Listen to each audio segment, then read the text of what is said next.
my noblest thoughts and utmost efforts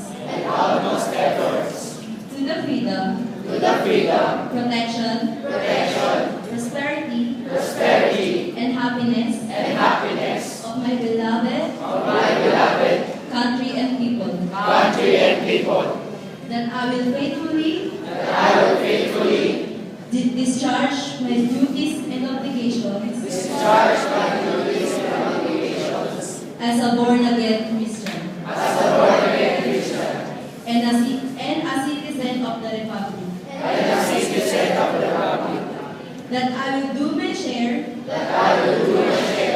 in any undertaking.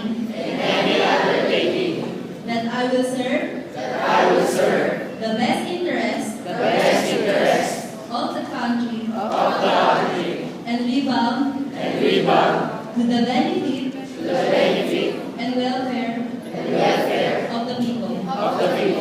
And that I will hold sacred the good name of my alma mater, Grace Hope Learning School, as well as the dignity and honor this symbolizes.